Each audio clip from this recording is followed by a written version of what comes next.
আজি আমি 18 ফেব্ৰুৱাৰীৰ পৰা এই উৰিয়াগাঁও যুৱকবৃন্দৰ উদ্যোগত আৰু উৰিয়াগাঁও অঞ্চলবাসীৰ সহযোগত আমি ত্ৰিকোণীয়া ট্ৰাই সিৰিজ প্ৰতিযোগিতা পাতিছিলোঁ। আজি তাৰ চূড়ান্ত খেল। এই চূড়ান্ত ট্ৰাই সিৰিজ প্ৰতিযোগিতাত আমাৰ 3টা দলত আমি অংশগ্ৰহণ সুবিধা ৰাখিছিলোঁ।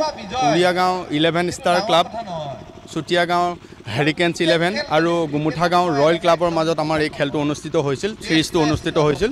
এই সিৰিজত 3টা দলৰ মাজত খেল অনুষ্ঠিত হোৱাৰ পাছত আজি 22 তাৰিখে আমি চূড়ান্ত খেল আমি অনুষ্ঠিত কৰিছোঁ। আজি চূড়ান্ত খেলত অৱতীৰ্ণ কৰিছিলে উৰিয়াগাঁও 11 ষ্টাৰ ক্লাব আৰু গুমুঠাগাঁও ৰয়েল ক্লাবৰ মাজত আজি চূড়ান্ত খেল অনুষ্ঠিত হৈছে। এই চূড়ান্ত খেলত উৰিয়াগাঁও 11 ষ্টাৰ ক্লাবে জয়লাভ কৰিবলৈ সক্ষম হৈছে।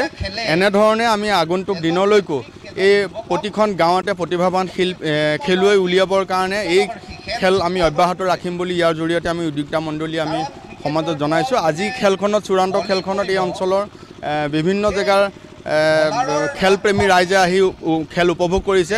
যথেষ্ট আমি ৰাইজৰ পৰা সঁহাৰি পাইছোঁ আৰু খেলুৱৈসকলক উৎসাহিত কৰিবৰ কাৰণে আমি এনেকুৱা প্ৰতিযোগিতা অনুষ্ঠিত কৰিছোঁ। এইবাৰ প্ৰথম বাৰ্ষিকী আমি অহা বছৰতো এনেকুৱা ধৰণে আমি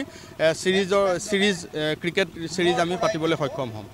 আজি আমি 18 ফেব্ৰুৱাৰীৰ পৰা এই উৰিয়াগাঁও যুৱকবৃন্দৰ উদ্যোগত আৰু উৰিয়াগাঁও অঞ্চলবাসীৰ সহযোগত আমি ত্ৰিকোণীয়া ট্ৰাই সিৰিজ প্ৰতিযোগিতা পাতিছিলোঁ। আজি তাৰ চূড়ান্ত খেল।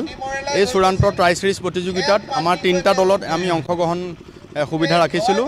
উৰিয়াগাঁও 11 ষ্টাৰ ক্লাব, চুতীয়াগাঁও হেৰিকেনছ 11 আৰু গুমুঠাগাঁও ৰয়েল ক্লাবৰ মাজত আমাৰ এই খেলটো অনুষ্ঠিত হৈছিল, সিৰিজটো অনুষ্ঠিত হৈছিল। এই সিৰিজত 3টা দলৰ মাজত খেল অনুষ্ঠিত হোৱাৰ পাছত আজি 22 তাৰিখে আমি চূড়ান্ত খেল আমি অনুষ্ঠিত কৰিছোঁ। আজি চূড়ান্ত খেলত অৱতীৰ্ণ কৰিছিলে উৰিয়াগাঁও 11 ষ্টাৰ ক্লাব আৰু গুমুঠাগাঁও ৰয়েল ক্লাবৰ মাজত আজি চূড়ান্ত খেল অনুষ্ঠিত হৈছে। এই চূড়ান্ত খেলত উৰিয়াগাঁও 11 ষ্টাৰ ক্লাবে জয়লাভ কৰিবলৈ সক্ষম হৈছে। এনেধৰণে আমি আগন্তুক দিনলৈকো এই প্ৰতিখন গাঁৱতে প্ৰতিভাৱান খেলুৱৈ উলিয়াবৰ কাৰণে এই খেল আমি অব্যাহত ৰাখিম বুলি ইয়াৰ জৰিয়তে আমি উদ্যোক্তা মণ্ডলী আমি সমাজত জনাইছোঁ। আজি খেলখনত চূড়ান্ত খেলখনত এই অঞ্চলৰ বিভিন্ন জেগাৰ খেলপ্ৰেমী ৰাইজে আহি খেল উপভোগ কৰিছে।